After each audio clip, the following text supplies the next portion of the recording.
Hello, everyone. Welcome to the Center for Spiritual Living, Victoria Online. It's lovely to have you here with us today. If this is your first time visiting the site, my name is Carrie Hunter, and I'm the spiritual director of the center, which is located in Victoria at 380 Cook Street. So if you'd like to visit us in person, we're there on Sundays at 10:30 for meditation and 11 o'clock for a regular service. We'd love to see you there. If you have frequently watched online, I have been away for the last 3 weeks. I've been on holidays and took my laptop with me because I was going to record some talks while I was away. And as the universe would have it, my laptop was totally destroyed in transit on an airline, and I couldn't work. So I just decided that Spirit must be telling me this is really time for a holiday, and that's what I did. Anyway, it's good to be back with you today. I have a new theme for the rest of September, and it's called How to Live in the Mystery of Life and to Love It. And I never really know for sure what these things are going to mean when I choose a theme. I did this before I left, and my talk today is called The Soul's Assignment. But inevitably, what happens is that once I've established a theme and a title, things start happening that are right in alignment with it, which gives me something to talk about, which is a good thing these days. So, your soul's assignment, what does that mean? What's it all about? Well, just think about it. Imagine that you're on the other side. You're just in spirit form. You haven't yet materialized into physical form. And you're talking to the head honcho there, and you're saying, I'd really like to go to Earth School. I really want to go and find out what it's all about. I'd like to get, a graduate degree, maybe get a master's degree, maybe get a PhD. Who knows? I want to do that. I want to find out all about life. And so perhaps at that point, Spirit says to you, of course you can go. But the thing is, you're not going to go there to learn. Your soul's assignment is that you're going to go there to remember. And before you have any explanation of what that means, it's just whoosh, there you are in a human body, a little baby, remembering the glorious truth about who you are, about where you came from, that great light and love and truth and joy where everything is just so perfect. And here you are, a little baby in physical form and almost helpless to do anything but just cry in the beginning or to gurgle and goo. And hopefully you have parents who are leaning over you and loving you and guiding you through things. And so what happens then, we're out of our spirit form. What happens is we start to learn things through our thoughts rather than through our minds.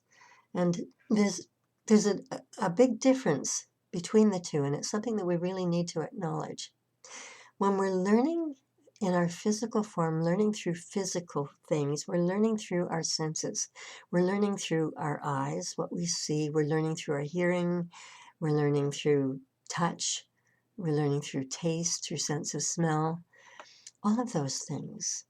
And what happens is we start to create stories, we start to create ideas about who we are and about what our own stories are, what it is that life is like all around us.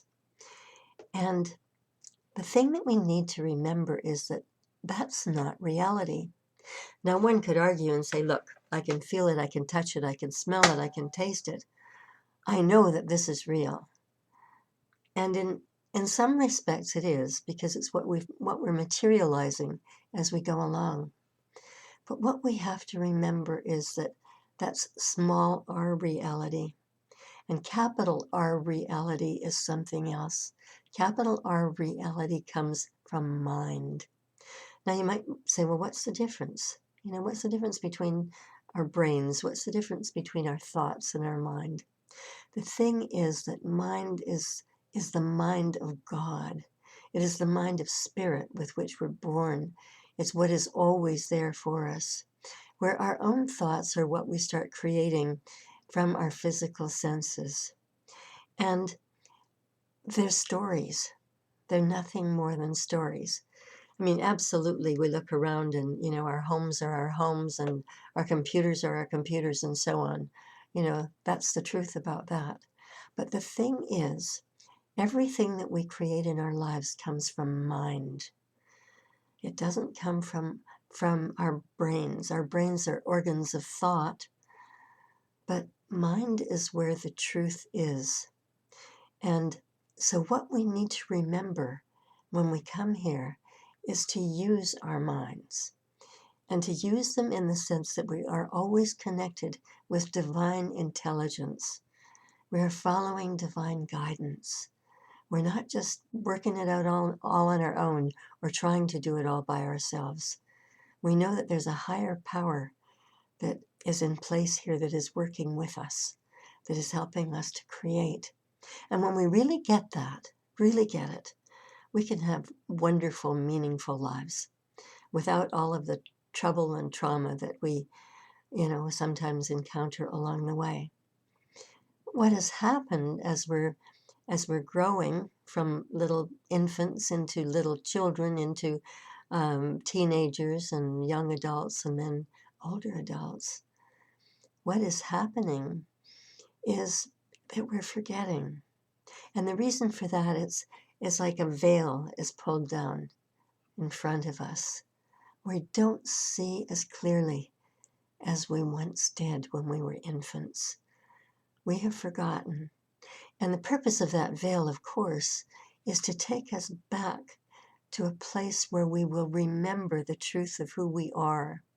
And so we have long journeys sometimes to get there. Hopefully, they can be shorter. Hopefully, we will remember at an earlier age that there is something more to life than what we just see in front of our physical selves. And we need to find a way to do this. And what I, of course, discovered and what helped me a lot when I was on holidays was there's a way to do that is so simple. Only I had got so caught up in my busy, busy mind and all of the things that I had to do that I had forgotten. And I was in Toronto for a few days in Canada, and then I went to Banff, Alberta, where one of my daughters lives with her husband and one of my grandsons. My other daughter is in Toronto with her family. And one of my granddaughters, whose name is Sadie, came out from Toronto. She's in her 4th year of film school, and she was making a film while she was in Banff. And coming from Toronto, she's used to riding the subway, and she didn't have a driver's license. So I became the driver, and the production assistant for the film. And I had the best holiday I've ever had in my life, I think. It was so much fun following her around and seeing things through her eyes and experiencing those things. But the really precious, precious moment happened to me the very first day of filming, which was the day after we arrived in Banff. And we went up Mount Norquay, which is a ski area. If you've ever skied there, it's one of the steepest ski areas in the world. And I used to ski it many years ago. Anyway, we went up to the top of the mountain where she was doing some interviews. And I was sitting inside the lodge looking out the window, and then went out for a while. It was a beautiful day. It was sunny and warm. And the scenery took my breath away. I could just see the mountains everywhere, this panoramic view. It was so incredibly beautiful. And I thought, why haven't I noticed this before? I mean, I really, really choked up. I lived in Banff for 30 years. And one would think that I would have had this experience with the mountaintop before. And then I realized that I had never gone up Mount Norquay in the summer. I had only gone up to ski in the winter. And when I went up to ski in the winter, I wasn't looking at the scenery. I was looking at the size of the moguls and figuring out how I was going to get around them. And so this was a totally different experience. We were up there all day. And I just sat and allowed myself to look at the beauty and wonder before me, all of God's creation. and to just enjoy the sun and to just allow my mind to totally empty. I didn't have a thought of any kind. And what I realized was I was in that place that Eckhart Tolle calls the now, in the present moment, absolutely living in it, not thinking about what I was going to be doing 10 minutes from then or that evening or the next day, not thinking about what I was doing before I got there, just completely present. And I realized that the tears that came, that choking feeling in my chest, was because I felt such a deep connection with the divine. It's at times like that that we really, really get to experience this.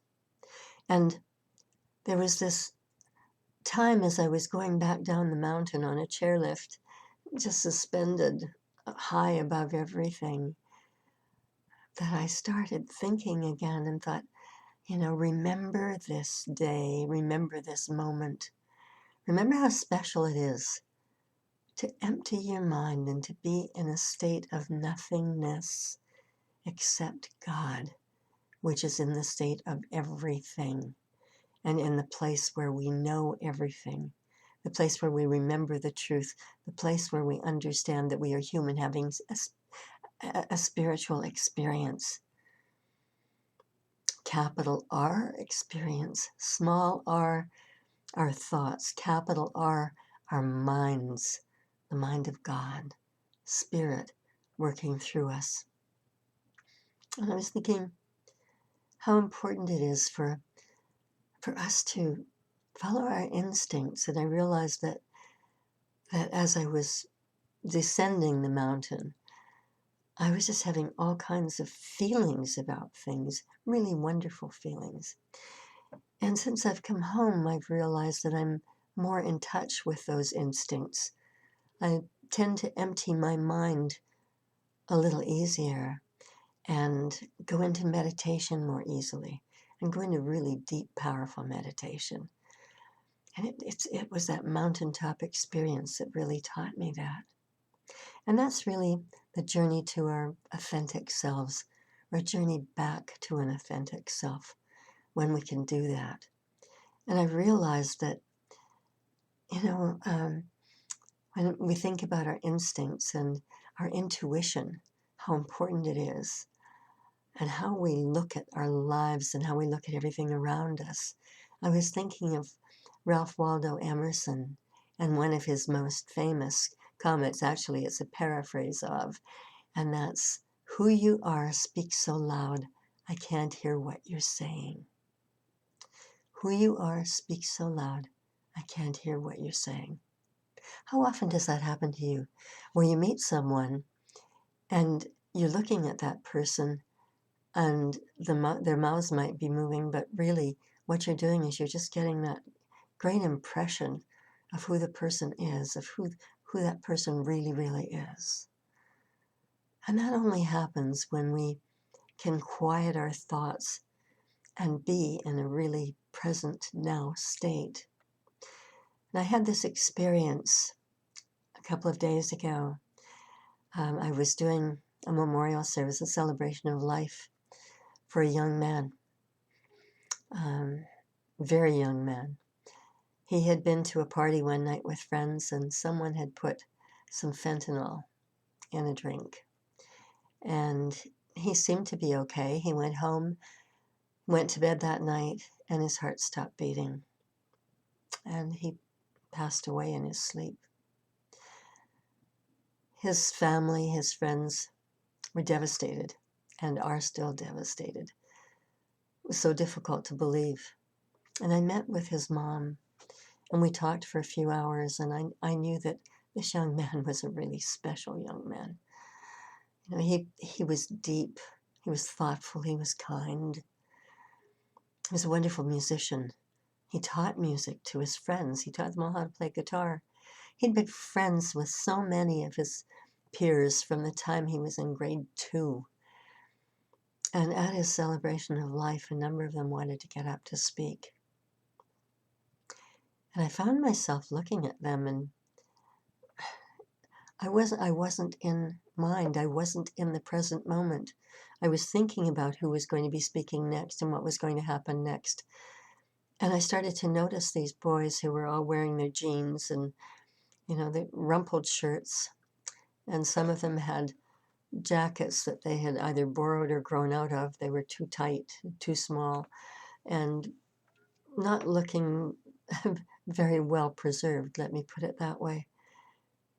And I realized that I was judging. And it stunned me because I would like to think I'm somebody who doesn't do that. And as soon as I caught myself, I went beyond that and looked at these young men who were all in profound grief. And each one of them, as they spoke, told me who they were. But beyond that, they told me who their friend was who had passed away. And it wasn't because they were describing him. It was because of how articulate they were. It was because of the poetry they shared. It was deep and meaningful. There was Shakespeare, there was Yeats. I was just in awe of the minds of these young men. I would not have connected their outer appearance with the marvelous brains that they had. And after the service, I talked to them. I talked to them about their experience. I talked to them about their friend that they had just lost. And it was a powerful experience. And we had a great conversation. And I loved that we could talk to one another, that we could listen to one another. And I loved that we could accept one another just the way that we were. Because that's what their friend would have wanted. That's who he was. He saw the truth in everyone. He saw God in everyone and everything. Wonderful reminder to me as a minister that that's really what it's about. That that's what we need to do. And being able to do that really is a great gift. It's a gift of God. It's a gift of the Holy Spirit to each of us when we could do that. There are so many amazing experiences that we might block out, that I may have blocked out throughout my life because I was too caught up in small r reality, in what is all around me, in what I can see around me, rather than what's in mind, the mind of God, which I interpret as a feeling within my heart, which comes through as intuition, which comes through as instinct. That's really what we're being called to do. We're being called to be the light of God itself. Otherwise, we create pain and suffering in our lives. It's all part of the human experience. And we don't have to have that experience. We don't have to see it that way. We can see love and peace and order in everything. The absence of it in what we see on the news or all around us does not mean it does not exist. It's up to us to make the choice. It's up to us about where we look. It's about what we choose to think about, how we choose to look at things, how we choose to look at the beauty and wonder of all of the earth. Yes, there are things that are going on that are horrific every day, but I was thinking about it as I go back in memory for 20 years or more. I can remember every year thinking, good heavens, what's happening? What's becoming of this world? There are tragedies all around. There are horrible things happening. And here I thought it was just yesterday, just the last year, just the last 4 years, that things were so contemptible. And things are painful with all of the wildfires and so on that are going on right now in the U.S. It's horrific to look at, but that does not mean that there is not love on this planet. It does not mean that there is not order, and it does not mean that there is not peace. The thing is that we have to look for it. We have to see what we can do about every situation to bring love and peace into it. That's what we're here for. That's really what it's all about. Ernest Holmes said that the only barrier to our greater good is our thoughts. Think about that. The only barrier to our greater good is our thoughts. And isn't that true? If we focus upon what is good and what is beautiful and what is loving and kind around us, then we just feel totally different. And when we have those feelings and we start expressing in a different way, and we start seeing things in a different way, we get to choose. That's something that we have to remember every moment of every day. I get to choose right here and right now what I'm feeling. I get to choose how I'm seeing this world. We are bombarded with so much negativity from the media. But when we look around us, there is so much good. And there's so much love.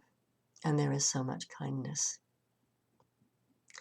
We need to know beyond all doubt that it is done unto us as we believe. If you wonder where you heard that before, I'm sure you all remember from biblical days. It is done unto you as you believe. The thing is that that's how it works. That's how it really works on this planet. If we believe in the goodness of human nature, if we believe in love, if we believe in generosity and kindness, if we believe in peace, then we will create those things around us. And the more of us who do that, the greater it will spread throughout this planet. And the day will come when there will be a critical mass, when life will change for the better. It's up to each one of us to be involved. And so today, right here and right now, let us choose love, and let us choose peace, and let us choose order, and let us choose truth. And as we choose, we are creating it. Remember that. As we choose, we are creating it. That's our soul's assignment. And do that, and you're going to find out you get straight A's. And so it is. Thank you for being with me today. We appreciate your generosity. A number of you have sent gifts to our center, and I'm very grateful for that. And if you don't attend in person, if you would like to make a contribution to our center, please go to our website, www.cslvictoria.org, and you'll see a donate button at the top of the page.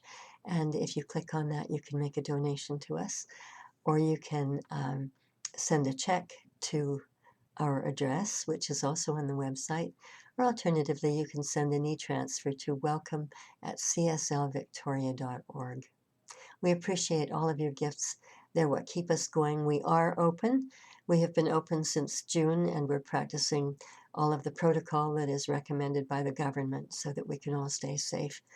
But it is such a joy for us to be together again, to actually be there physically, and to enjoy some time together on Sunday mornings. So if you're in town, if you're around, stop by and see us. We'd love to have you there. And meanwhile, have a wonderful, wonderful week, and blessings to you all. And so it is.